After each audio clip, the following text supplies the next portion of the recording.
Well, you can go through the newspaper every day and find stories where after getting a conviction quite loudly and in front of cameras and lots of reporters and doing the requisite sort of Q&A, talking head stuff afterwards, the prosecutors have had to withdraw they either had to reconsider or they were participating later on in the exoneration of somebody. Sometimes it's the other way around. No matter how clear the evidence is, prosecutors won't exonerate. But, you know, when a case is overturned, it doesn't get nearly the publicity that it did when it was originally prosecuted. We'll talk with Chris Fabricant about the life and career and family-destroying effects of junk science and the criminal justice system next on Coast to Coast AM. This is Ian Punnett. I don't know how often it is, but frequent enough I get what we refer to as jail mail, right? I don't know if you do too, Chris, but people who need somebody to pick up their case. And sometimes at least I do, I'll get curious about something and I'll look it up. And I find that, maybe, but I'm not the guy to investigate. You know, if this is true, if everything this person has said is true, there's so much legwork. It's so expensive. So who funds the Innocence Project then? It's entirely private donations, and some foundations. You know, so we rely on individual donors. It's every year, and we make our budget every year through individual donations. We have a large development team and a lot of folks who care a lot about wrongful conviction and trying to free the innocent. Which is splendid, and you're doing God's work, and I love that. And I love the fact that, as I often sort of ponder in my own life anyway, when I close my eyes for that last time, and I'm thinking back on my life, I think you can look back proudly on how you used your time on earth. But there are prosecutors who are just as convinced that they're living their lives just the way that they intended and in the public good, in good faith, because some people would argue that science just hasn't caught up with prosecutors, or rather prosecution may have to cut the occasional corner, but in the end, if a person has gotten that far along in the justice system, then chances are they're guilty of something. Yeah, I think that the real problem with the use of junk science as far as that goes is that, we talked earlier about there not being an FDA-like agency to do validation research right. on forensics. And so what we rely on as judges to make decisions on what's real science and what isn't. And, widespread scientific illiteracy is a huge problem in the general public, and it's no different in the legal community. So that, as a result, these tools are available, and the adversarial system is what it is. It's often touted as, the greatest, it's kind of truth serum, or like how to, get to ground truth is through our adversarial system. But the truth is that junk science, or any kind of science, is so powerful. It's a nuclear bomb for a case, or it's a dirty bomb, junk science is. And lawyers will, once it's been admitted, even like when the expert on the witness stand has not, gone to town, has not overstated, the ability of a technique or something like that, the advocates will, in both opening right. and closing statements to the jury, will make arguments that are not supported by the science, and they're almost never checked on that. And they're never going to get a conviction overturned on that. And so you can take what was, a relatively modest opinion and turn it into, a dirty bomb, and there's really right. nothing to be done about it once it's been admitted at trial. So My dad always says that nobody wants to live an ignoble life, and then a friend of his, told him that I think his emphasis was on the wrong word, is nobody wants to live an ignoble life. Right. But I'm not here to slag prosecutors, they have a job to do. It's not a job that I would do, and, mass incarceration is the human rights struggle of our time. And I would not want to participate in putting more people in cages. And, the idea that the role that junk science plays, I wish that there were more, there are more and more, so-called progressive DAs, but the idea that they would, restrain themselves. Right. Using evidence that we know leads to wrongful conviction, and just, get a conviction without it, and what the very few times that I've been invited to speak to district attorney's offices, what I often tell them is what you just said is also true, is that, by and large, when somebody has been indicted for a crime and goes to trial, they're guilty of at least some of the acts that have been charged. People are always surprised when I say that. But imagine we lived in a society where that wasn't the case. But the reality is, as we talked about earlier, is given the numbers that of people that are incarcerated, is that we have, very likely tens of thousands of innocent people in prison.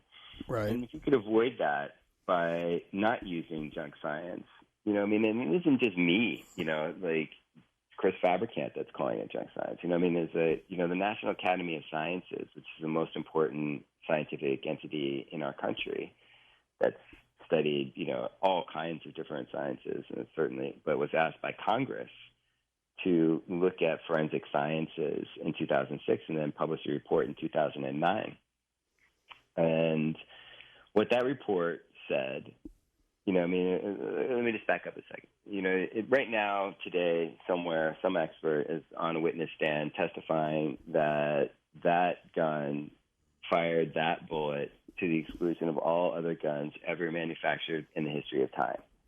And we see that type of individualization testimony in tire treads and shoe prints and fingerprints and other types of ballistics and in bite marks and in hair microscopy and all of these other techniques, right? And what the National Academy of Sciences said in 2009 is that there is no technique, zero, that are capable of identifying the source of crime scene evidence except for nuclear DNA analysis. None.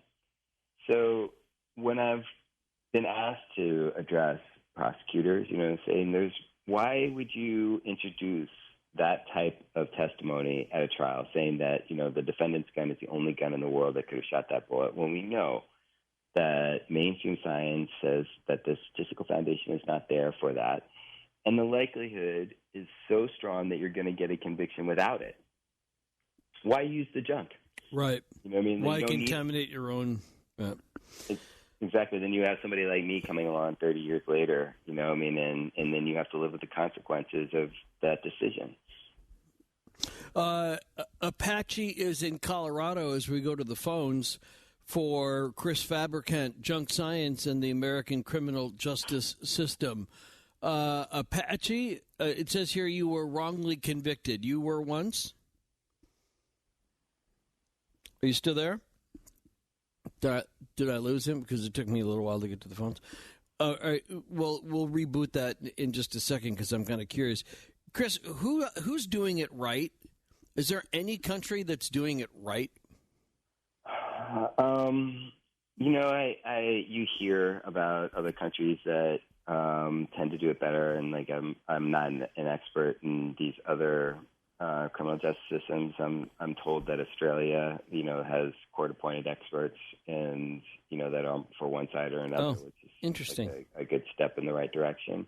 Yeah, and but there isn't any country that has the volume that we have, or and with volume comes tragic error. And the hubris that we have, and the forensic industrial complex.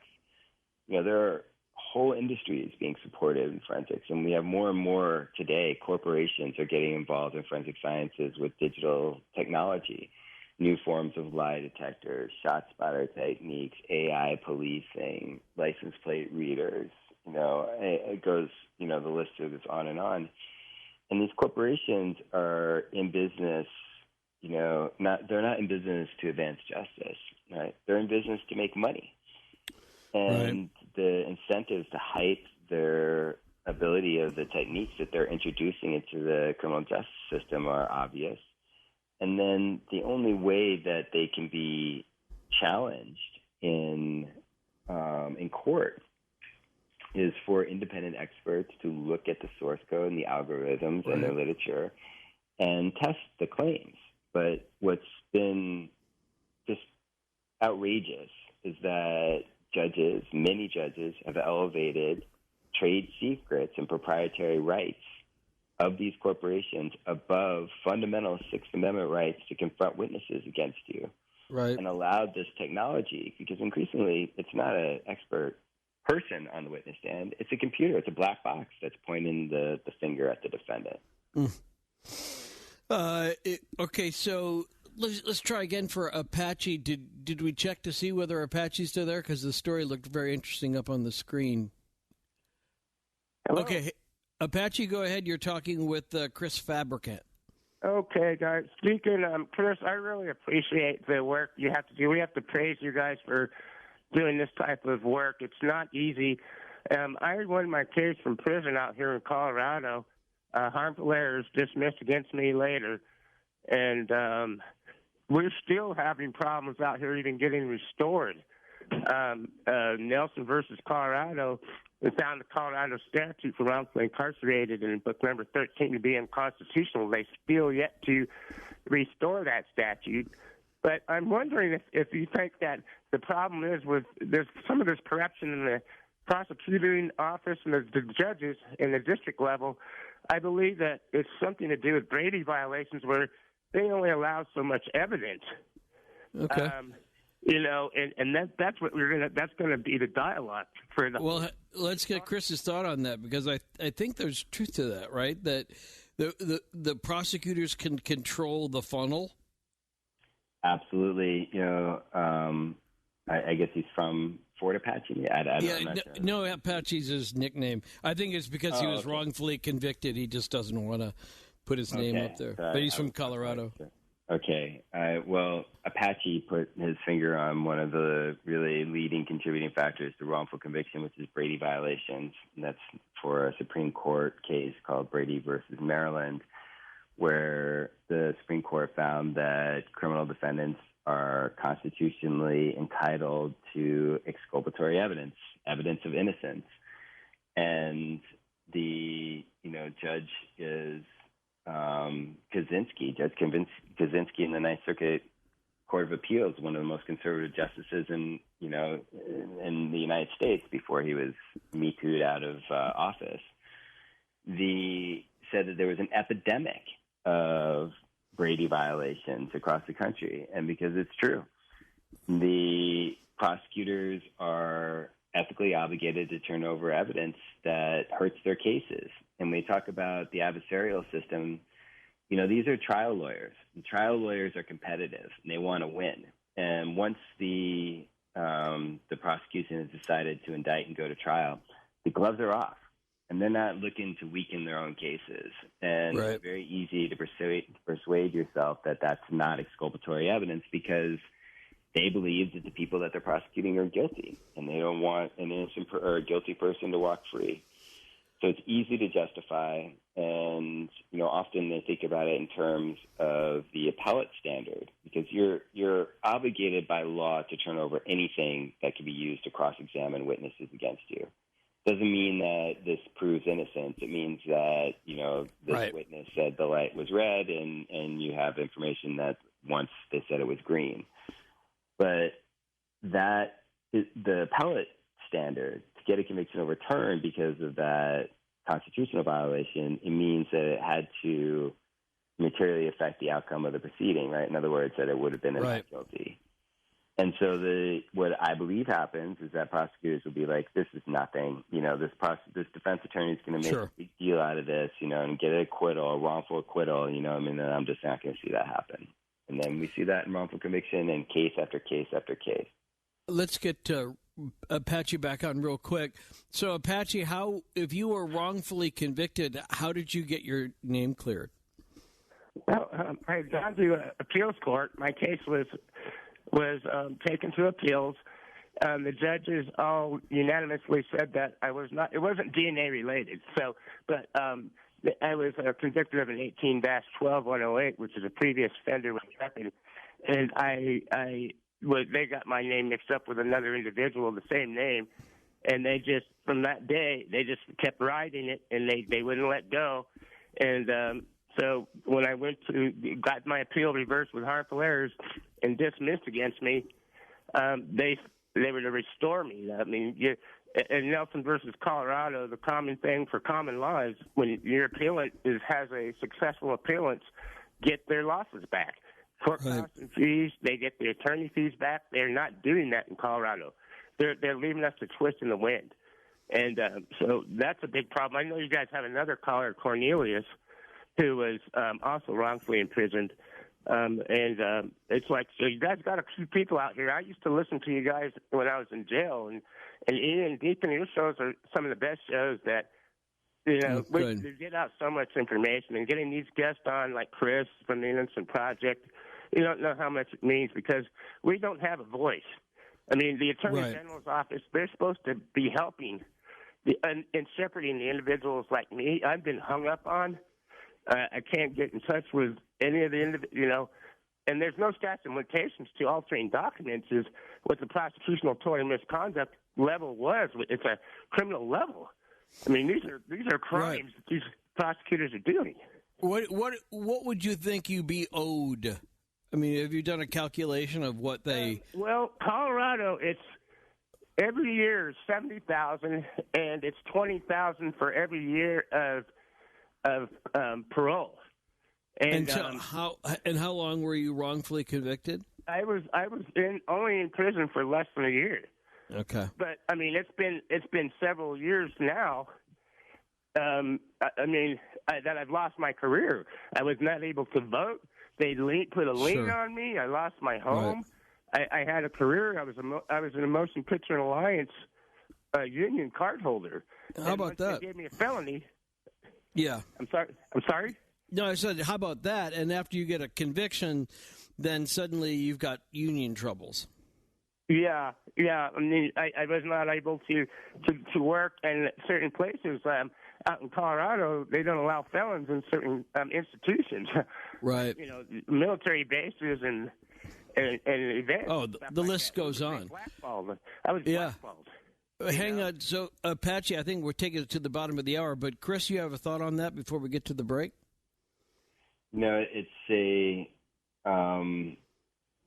happens all the time. I wish that this story wasn't as common as it is, and getting any kind of justice, even after getting conviction is nearly impossible.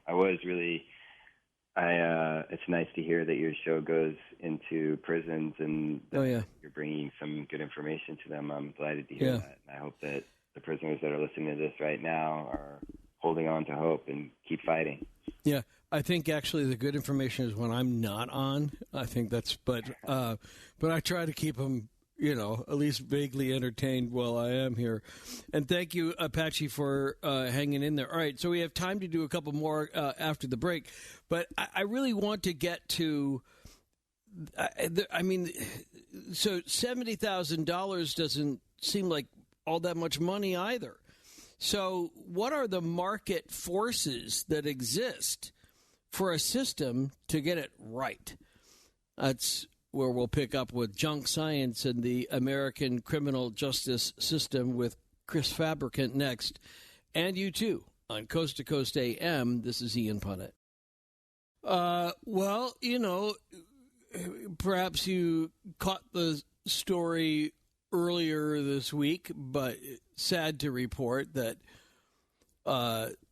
Steve Harwell, who was essentially the founder of Smash Mouth, died recently. Walking on the Sun was just one of their many hits. So just kind of popping that out as a tribute to him. Could have played Jimmy Buffett, could have played a lot of things. Sadly, his last couple of weeks has been tough, but nothing compared to, obviously, what's going on in Libya. So if you are inclined to pray for people that you don't know, this Moroccan earthquake and the subsequent flooding in Libya has now accounted officially for over 11,500 people, and the number may go as high as 30,000, which just is astounding somehow in our modern age. But then again, so is the fact that junk science is allowed to have a place in the adjudication of the guilt and innocence of somebody who, you know, as we're told by children, if you've done something, if you haven't done something wrong, you have nothing to fear. But that's not what we're seeing in many cases. And junk science in the American criminal justice system continues with your calls. Use those numbers, and we'll get you on the air coming up next on Coast to Coast AM. This is Ian Punnett. Don is in Ohio on Coast to Coast, and he says he worked on the Clarence Elkins case. Do I have that right, Don? That's absolutely correct. This was back in 2005. Clarence's wife, Melinda, approached me. At the time, I was doing a Community Access Channel 15. I was the co-producer of it, and we covered the Summit and Stark County areas of northeast Ohio. And she had this story that her husband was wrongly convicted. The court refused to accept the DNA evidence. She processed the evidence at the crime scene, and it exonerated her husband. She knew that he wasn't guilty. Strange thing about her, Ian, is that she was very intuitive, almost bordering on psychic. She could read people. She knew her husband wasn't lying to her, and it turned out that the next door neighbor, a guy by the name of Earl Mann, I think, he was just released from prison 2 days earlier, and he ended up raping and killing Melinda's mother, and then raping the 6-year-old niece. I believe her name was Brooke, and I interviewed Brooke, and she said, it sounded to me like the prosecutor coached Brooke. Brooke said that the perpetrator looked like Uncle Clarence. But then she says, after, so many years went by, this happened back in, I think it was 98, she said, Clarence has blue eyes, but the guy that raped me has brown eyes. But the prosecutor didn't consider that. Then both Clarence and the real killer, Mann, were in the same prison. Mann got in a fight, threw down a cigarette. Clarence picked it up, sent it to his wife, and for the second time, they had the DNA that proved that Mann was at the scene of the crime, and the court refused once again, claiming that Clarence Elkins was duly found guilty by a jury of his peers, regardless of the fact that you have this evidence that would exonerate him. And well, let's get Chris in on this, because I think you commented on that earlier, didn't you, Chris?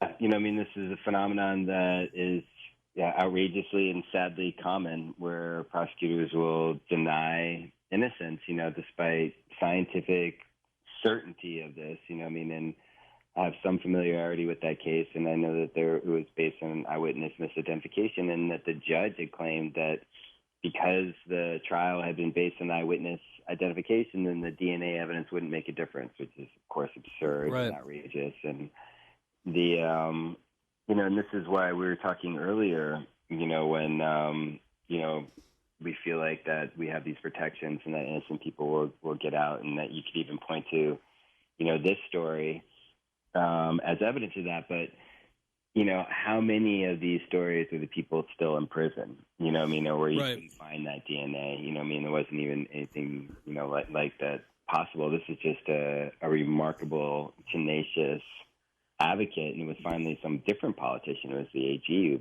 put pressure on the local prosecutor to finally do the right thing. But it was, stunning. Yeah. Let's go to Jose. He's in Maryland on Coast to Coast AM for Chris Fabricant, Junk Science in the American Criminal Justice System. Jose? Hello and good evening, or good morning. My question is, it's on, I don't know if the guest is familiar with, of course, with Enrique Tarrio. Yeah, the leader of the Proud Boys. Yes, and what his view is on the sentencing that was given to him. Is it exaggerated? Was it done to make an example of? The sentencing that was delivered to him, was it done so to set an example? And what does this really mean? Are they trying to send a message with the whole thing? Chris, your thoughts? What I have thought about a sentence like that, sedition is a serious crime. And this has been true with a lot of, when you work in my field, is that the sentences that are handed down in criminal cases routinely around this country are grossly excessive, and that's why we have, part of the reason we have the mass incarceration problem that we have. So 22 years to me, because, this is my industry, doesn't sound like that much. Really given the gravity of the offense, you get, a lot of time for felonies in this country, and whether or not it's to send a message or that's the norm. It was less than the prosecutors were asking for, and that has been the one thing that's been kind of consistent with all the January 6th prosecutions, is that once they've been convicted, they've gotten less time than prosecutors have asked for, which is almost never the case in routine criminal matters.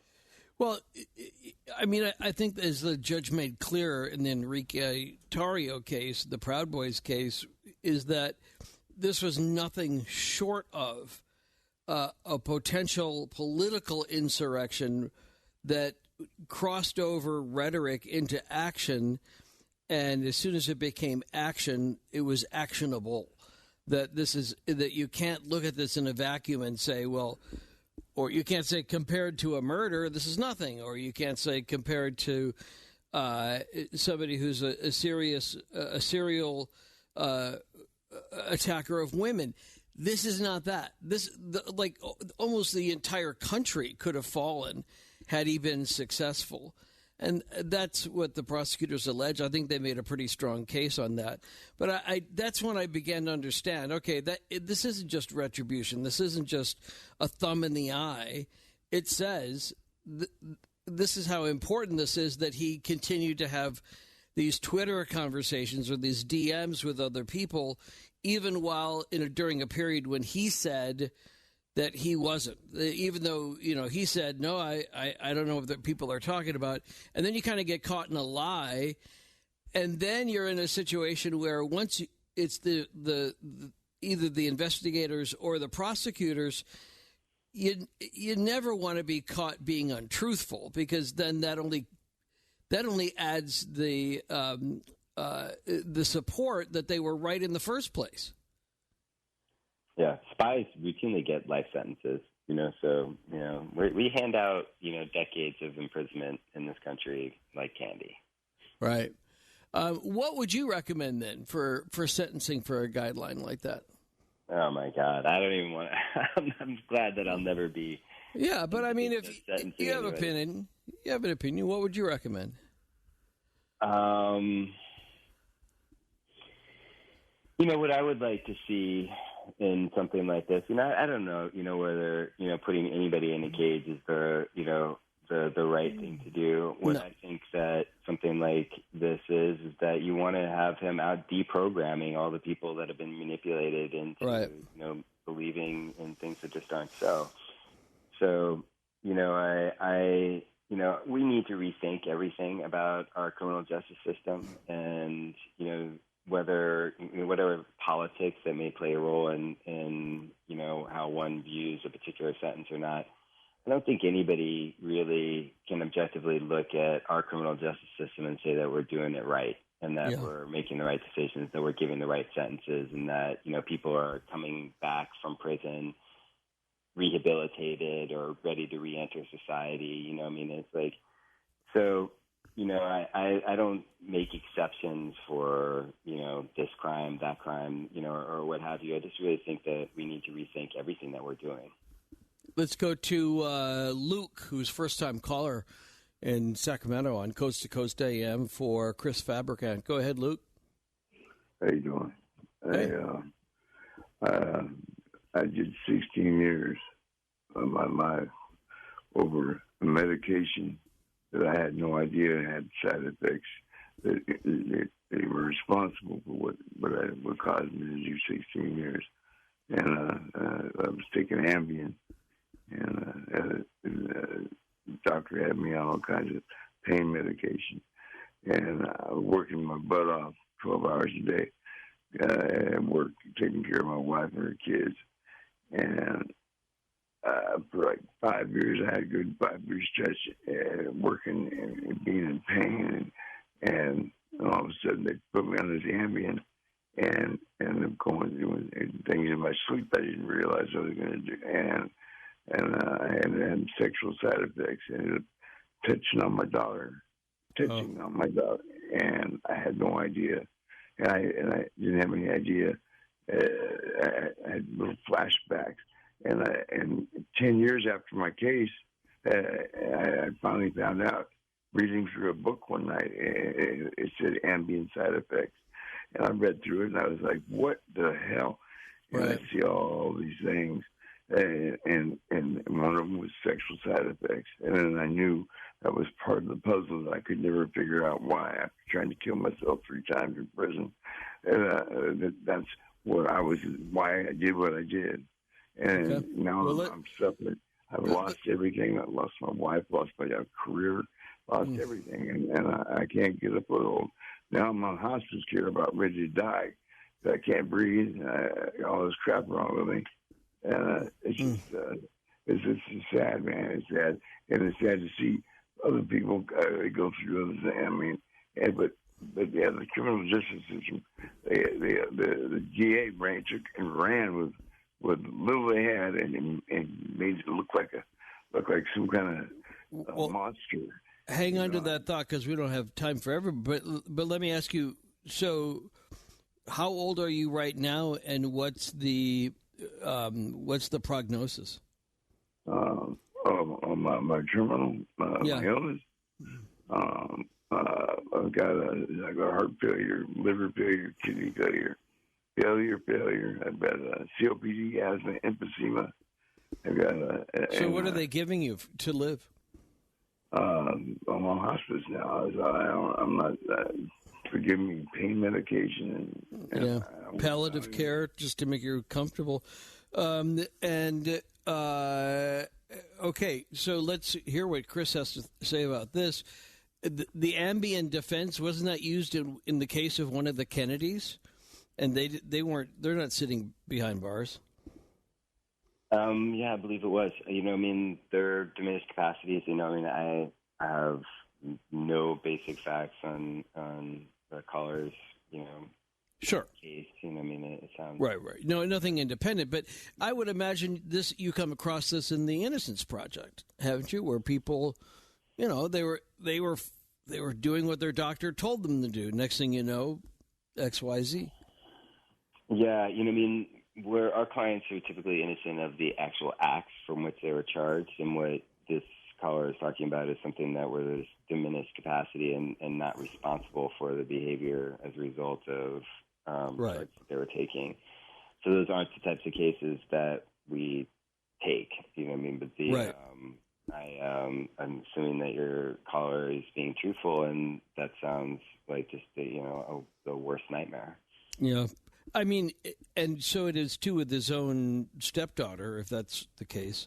And obviously, that's a whole nother side to this, which we'll never be able to determine in one phone call. But that idea of the sexual side effects, I mean, even as recently as some rerun of Law and Order, I saw something about that. And it was, would that be an example of junk science when someone's able to make that case in court to get somebody free? If it is, I don't know enough about the sexual side effects of Ambien to, comment on whether it would be science or not. But if, you're hypothetical, yes. It's, certainly the defense is not precluded from, their own, use of junk science, and I make this point, in the book, is that, we are at the Innocence Project fortunate because we take whatever cases, we select cases to take. We don't have to take everybody who writes to us, and that's different than public defenders.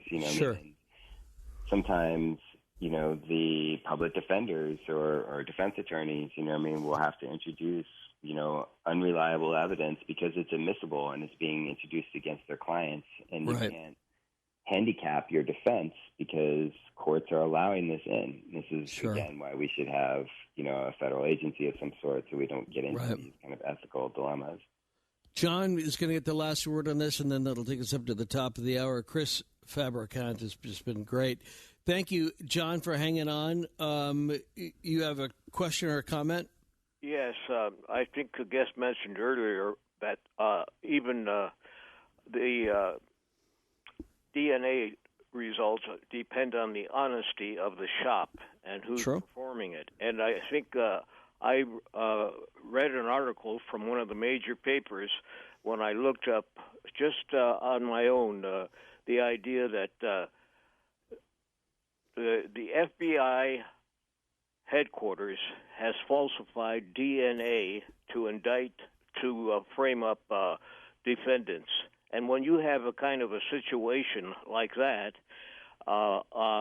against individuals and against really countries that can be framed up for war by the United States government, we're in a really bad situation. And when only authoritarian personalities mainly believe in the death penalty, and only they will then be allowed on a capital offense, a jury of someone's peers. We're not getting a jury of their peers if they're going to only believe those in power, the prosecution, the judges, and the police.